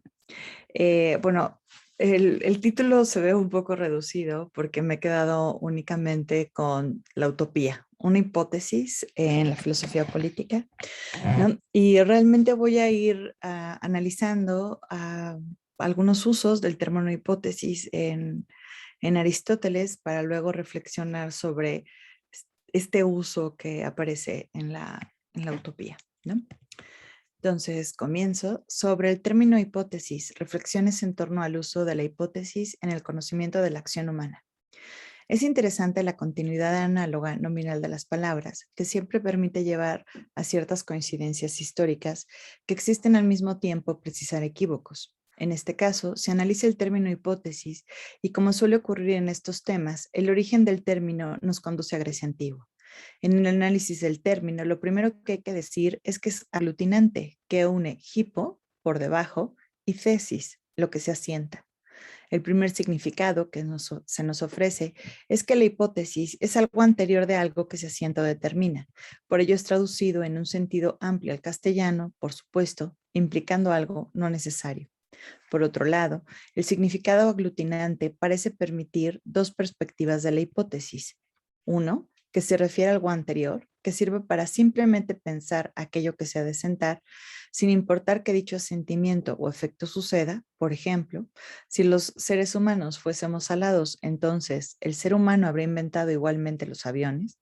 Y de ser así, ¿cómo podría ser compatible el tráfico aéreo de los seres humanos con el de los aviones? 2. Que la propuesta de la hipótesis tiene por finalidad asentar algo, de tal modo que el propósito de la hipótesis es llegar a establecer una relación necesaria entre causa y efecto. En ambos casos, la hipótesis expresa la capacidad que tiene la razón de plantearse bajo el esquema de lo posible, de lo que puede ocurrir, de lo que podría ser, de lo que pudo haber sido, bajo una continuidad concausal lógica. Esto es, la relación hipotética implica un seguimiento entre lo que se encuentra por debajo, hipo, y lo que se asienta, tesis, pues lo que está por debajo, a pesar de lo anterior, es el fundamento. De ahí que el desarrollo de la hipótesis se refiere sobre todo a lo que está por debajo, hipo, más que aquello de lo que se asienta, la tesis. Es de considerar también que mientras el prefijo hipo implica la no facticidad de lo que se establece, lo que es asentado, tesis, puede o no ser algo fáctico.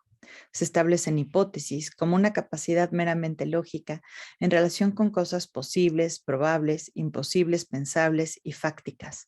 Así tenemos la famosa anécdota sobre la manzana de Newton, la osadía de Einstein al plantearse la teoría de la relatividad y Alicia en el País de las Maravillas de Lewis. Teniendo en cuenta lo anterior, es lógico que el término hipótesis precisara un carácter científico en la temprana modernidad conforme con los límites del método experimental. A mi juicio, se puede considerar que la propuesta del método experimental se veía motivada por delimitar lo científico y denunciar los excesos de la teología y la metafísica de la Baja Edad Media.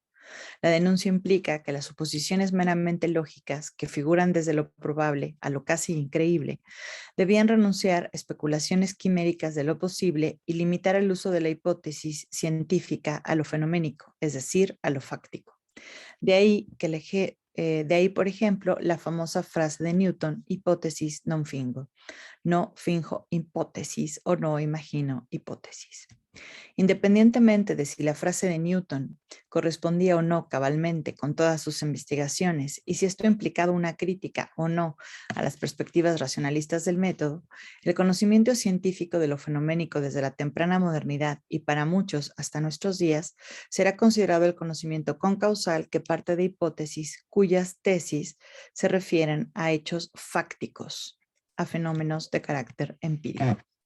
Esta facticidad fenoménica de lo estudiado parece contraindicar el estatuto científico de lo relativo a la acción humana, la moral, la política, el derecho, la historia, etc. De ahí es lógico que algunos pensadores como Vico se opusieran fuertemente al método como camino cierto para la ciencia, pues las consecuencias de esta perspectiva en torno al conocimiento de lo humano es que dicho conocimiento carece de estatuto científico. Que el punto de partida del método experimental sea exclusivamente fenoménico, parece tener en general la firme convicción de que la hipótesis al respecto no debe decir más de lo que se puede constatar empíricamente. Lleva a que las hipótesis solo pueden alcanzar a establecerse, es decir, hacer tesis, mediante la comprobación experimental.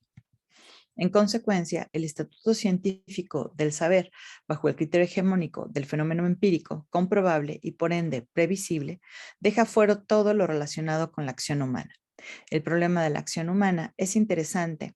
De comienzo, no parece ser ningún exceso metafísico en relación con el objeto, porque es un fenómeno constatable empírico. Sin embargo, los datos empíricos son ciertamente insuficientes para interpretar la acción en su determinación ético-política fuera de los ámbitos mecanicistas. Al margen de esto, es interesante considerar toda la línea de determinismo que se ha desarrollado a favor de una cierta comprensión de la acción humana que permite contemplarla como un objeto necesario en su comprensión ético-política. Esto se puede ver desde el determinismo protestante hasta las perspectivas ligadas a neurociencia, donde la acción es comprendida como un fenómeno que obedece a un comportamiento mecanicista. Y aquí es muy interesante porque, por ejemplo, Kant, realmente dándose cuenta de esto, a partir de la idea trascendental de mundo, pues propone la libertad, ¿no? La libertad como una realidad metafísica que es la única que podría alcanzar a fundamentar o explicar la acción eminentemente en Kant moral y desde luego, posteriormente, como fundamento del ámbito político y jurídico. Particularmente, esta última aproximación a la acción humana permite establecer una serie de hipótesis de carácter fisiológico sobre la misma. Esta comprensión depende en gran medida del conocimiento de la fisiología del ser humano. Puede explicar qué tipo de neurotransmisores tiene el ser humano, en la mayoría de los casos, ante ciertas situaciones. Establecer que estos tienen una relación causal con la acción del sujeto, al grado de sostener que el sujeto no puede tomar decisión libre alguna, limitando por ende la responsabilidad de la acción en términos ético-políticos. Uno de los límites de esta perspectiva es que su medición se refiere a aspectos fisiológicos del ser humano y no de la cultura, indispensable para comprender la acción en su estatuto ético-político. Si bien en muchas de estas perspectivas el aspecto sociocultural es mencionado, a mi juicio la cultura y su devenir, si se me permite hacer esta analogía, se parece más en dado caso a la expansión del universo, que implica la teoría del caos, que a un organismo capaz de ser previsto como si su acción fuese mecánica. Las preguntas críticas al respecto son múltiples y la crisis del método científico experimental del siglo XX ha evidenciado que este método y su límite en el fenómeno empírico no son tan sensatas como se pensaba. Se ha evidenciado continuamente la falacia del modus ponendo ponens, donde a partir del experimento como consecuente se asienta de manera implícita el antecedente, es decir, la explicación causal, la hipótesis. La propuesta de la falsación popperiana y la teoría de las revoluciones de Kuhn, con su propuesta de cambio paradigmático, han sido algunas de las respuestas de una validación crítica en torno al método experimental. También, a partir de la teoría de la relatividad de Einstein, se ha entendido que las hipótesis científicas, dentro del marco del método experimental, no se tienen por qué limitar a la constatación del fenómeno empírico directo. Basta pensar lo posible dentro de marcos lógicos relacionados sobre posibles fenómenos empíricos, independientemente de su probabilidad, para avanzar en el desarrollo de la teoría científica del conocimiento del cosmos. A mi entender, esto reposiciona el significado de hipótesis en su sentido amplio, validando más el aspecto intelectual de la misma en términos lógico-coherentes que en su mera dirección hacia la comprobación y la previsión de fenómenos empíricos, sin que esta pretensión siga teniendo un papel importante, pero no fundamental. De ahí que la propuesta de este pequeño trabajo sea comprender que las utopías responden a un modelo hipotético, esto es, científico, que pretende escapar al ámbito de la mera opinión, claro, con sus propios límites argumentativos. Validando el uso amplio del término hipótesis, el que se tenía en Grecia antigua, a continuación hago un análisis del uso del término que realiza Aristóteles, enfatizando los usos que aparecen a lo largo de ciertas obras y también las que se dedican a las cosas humanas. Usos de los términos de hipótesis en Aristóteles. Lo no hipotético y lo hipotético en el conocimiento humano. Lo interesante aquí es que la tesis puede ser algo que ocurra de hecho o que sea algo posible independientemente de su grado de probabilidad. Es entonces lo que está por debajo, lo característico del trabajo especulativo que pretende dar una explicación causal a la tesis. Si bien, como se ha dicho, esta puede ser fáctica o posible, lo que trata de explicar la hipótesis per se es propiamente teórico. Uno de los sentidos en los que aparece el término hipótesis en Aristóteles es como principio, referido directamente a las premisas. Hipótesis en relación con la demostración, es decir, las hipótesis son el principio de la demostración, o lo que es lo mismo, sin hipótesis no podrían ser posibles las demostraciones. Es interesante que el sentido amplísimo griego de hipótesis como supuesto sea indispensable para la demostración. Si bien no todo supuesto culmina en una demostración, toda demostración habrá de partir de hipótesis. Por si esto parece apresurado, queda claro que el principio de no contradicción, primer principio para toda ciencia, enunciado por la sabiduría primera en Aristóteles, es no hipotético y por ello imposible de demostrar en sentido estricto. Según el Estagirita, cito, el principio más firme de todos es aquel respecto del cual es imposible engañarse. Es necesario que tal principio sea mejor conocido, pues el error se produce siempre en las cosas que no se conocen y no hipotético. Apelando a una aproximación dialéctica de lo anterior, en tanto se aclara algo que es a partir de lo que no es, al hablar de algo hipotético se implica que este es A, no evidente, B, no necesario, y C, algo de lo cual es posible engañarse.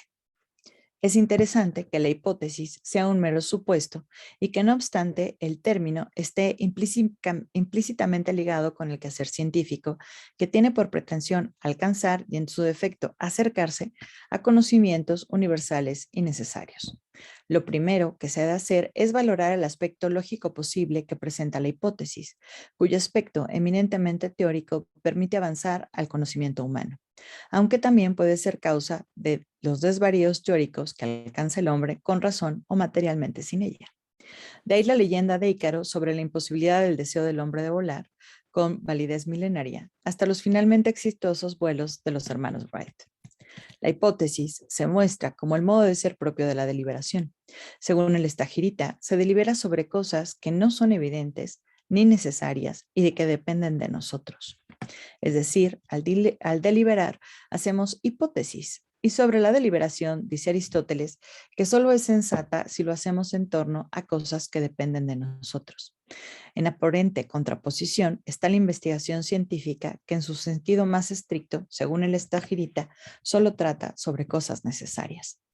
En consecuencia, se podría pensar que la deliberación y consecuentemente la hipótesis se dirige primordialmente a las virtudes intelectuales que indagan sobre las cosas no necesarias, las relativas a técnica y prudencia. Sin embargo, en el devenir de la ciencia, episteme, se especula sobre cómo alcanzar la verdad, ya que ésta es un bien y es posible que el hombre llegue a conocimientos verdaderos e inclusive necesarios, pero también a conocimientos falsos, pretendiendo que estos sean verdaderos sobre aquellas cosas que son necesarias y que según el Estagirita son el objeto de ciencia. Esto quiere decir que hay deliberación, hipótesis, en el ámbito del conocimiento meramente teórico o especulativo, porque el hombre puede llegar o no a conocimientos verdaderos sobre cosas necesarias. Por esto mismo, frente a una serie de argumentos insuficientes, probados o no como falsos, el ser humano realiza hipótesis sobre qué otros argumentos verdaderos puede dar para explicar algo que manifiesten de manera más suficiente en comparación con los anteriores. Hay que advertir que en el ámbito de la ciencia, en sentido estricto, para el Estagirita no se puede encontrar con claridad el papel de la deliberación, pues el conocimiento de la ciencia, según define Aristóteles, es un conocimiento necesario sobre las cosas necesarias, y la deliberación sensata es sobre aquellas cosas que no son necesarias y que están bajo el poder del deliberante. Pero, teniendo en cuenta que el hombre no siempre alcanza un conocimiento verdadero sobre las cosas necesarias, entonces el que el ser humano alcance o no la verdad de los objetos necesarios parece estar en el ámbito de las cosas posibles que dependen del ser humano, al igual que la acción moral. En resumidas cuentas, el modo hipotético como proceder racional rige el ámbito de lo humano, lo cual implica que el conocimiento teórico o contemplativo que el hombre alcanza a tener es acción humana. No es de extrañar, en este sentido, que la hipótesis deviniera, por ende, en la llave maestra para fortalecer el quehacer de la ciencia experimental desde la temprana modernidad a la fecha. El conocimiento humano, el de las cosas necesarias y no necesarias, de principio puede ser verdadero o falso, y se encuentra de lo que puede ser de diverso modo porque el episteme del hombre es acción, es decir, praxis. Una aproximación a la hipótesis de la filosofía sobre las cosas humanas. Los usos de hipótesis que realiza... Sí, Leonel. Sí, es la indicación, digamos que nos quedan un par de minutos.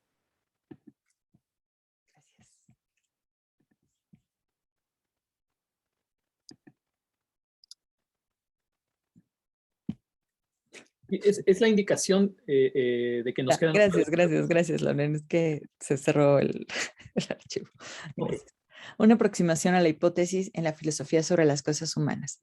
Los usos de hipótesis que realiza Aristóteles en relación con las premisas y las demostraciones parecen dirigirse directamente al quehacer científico, dejando ver la validez del uso deliberativo de la razón, aun cuando se trata de objetos necesarios. Pero sería injusto abandonar ahí los usos de la hipótesis que Aristóteles utiliza. El sentido amplísimo de su puesto se manifiesta también en política y retórica. Aristóteles afirma en política, cito, con justicia puede aplicarse el nombre de aristocracia al gobierno de los mejores por su virtud en absoluto y no de acuerdo con una hipótesis, ya que solo en este régimen la misma persona es varón bueno y buen ciudadano en términos absolutos. Fin de la cita. En este pasaje, el uso del término hipótesis tiene un sentido sui generis. Si bien se afirma que en la aristocracia verdadera se identifica el buen ciudadano con el buen hombre, este modo de régimen constitucional que se piensa es casi imposible. Y en cambio, cuando un ciudadano es bueno conforme a una constitución, el autor indica que eso sería algo hipotético. Es decir, quien juzga que el buen ciudadano lo es, no por ser buen hombre, sino únicamente por cumplir la Constitución, supone que es un buen ciudadano. Esta suposición es peyorativa, pues al suponer esto, establecería como falso que la virtud del hombre bueno y del buen ciudadano, idealmente, es la misma. Preciso que este uso me parece sui generis porque la hipótesis se utiliza para subrayar el error epistémico sobre la excelencia del ciudadano. No obstante, la consolidación de una ciudad a tal grado virtuosa que juzgue buen ciudadano a quien sea hombre bueno es casi materialmente imposible, aunque claro, pensable. En este sentido, lo más verdadero, por más que sea casi imposible de llevarse a cabo, es no hipotético, y lo hipotético, aunque ocurre por doquier, no deja de serlo. El siguiente pasaje es particularmente sugerente en la comprensión de la hipótesis para la filosofía política. Cito: la hipótesis de la democracia es la libertad. Esto es lo que acostumbra decirse, implicando ello que solo en este régimen político pueden los hombres participar de la libertad y esta a este fin apunta, según se afirma, toda la democracia. Fin de la cita. A juicio del autor que nos ocupa, la característica peyorativa de la democracia es la pobreza. Y es precisamente la igualdad que brinda a una gran mayoría de pobres lo que equivocadamente se torna parámetro de justicia en dicho sistema de gobierno vicioso. Y por ello la democracia es análoga a la oligarquía, donde es la desigualdad, también con una base económica, el parámetro de justicia. Ahí estoy poniendo una nota que finaliza. Pero puesto que ningún gobierno vicioso se detente en los discursos de manera manifiesta, la hipótesis de la democracia es la libertad, es decir, lo que supone este tipo de gobierno es que defiende la libertad cuando en realidad no es así. Lo que me parece más interesante es que este uso del término hipótesis, a mi juicio, conduce a ideología.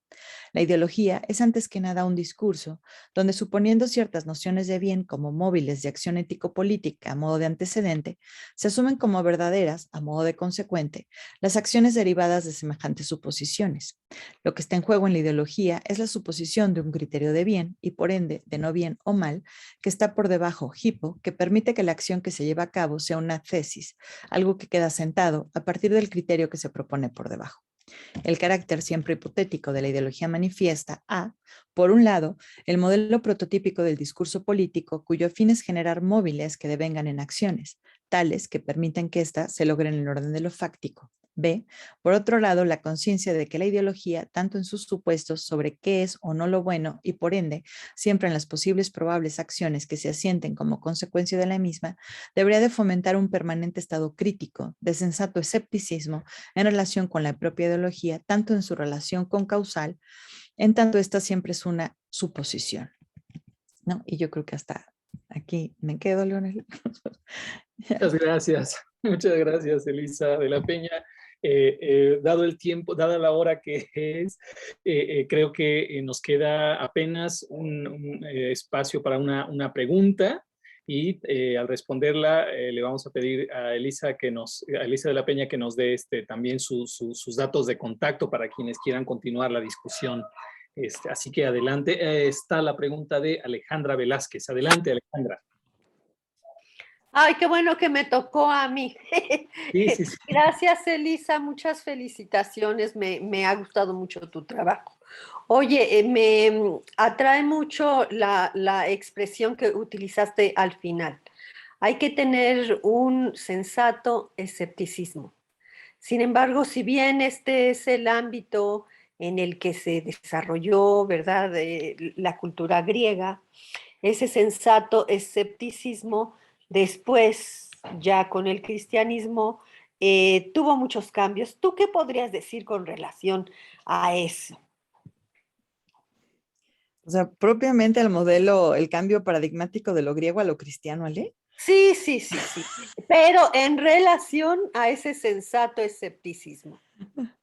No, bueno, aquí es como muy interesante porque la idea, particularmente en la utopía, es que se puede pensar cómo puede ser la sociedad justa, ¿no? Entonces, digamos, la utopía prototípica cristiana, pues es la de San Agustín, ¿no? La ciudad de Dios, por decirlo de algún modo, ¿no? Pero lo interesante es que la hipótesis en filosofía política es verdadera en tanto se dirige hacia la justicia.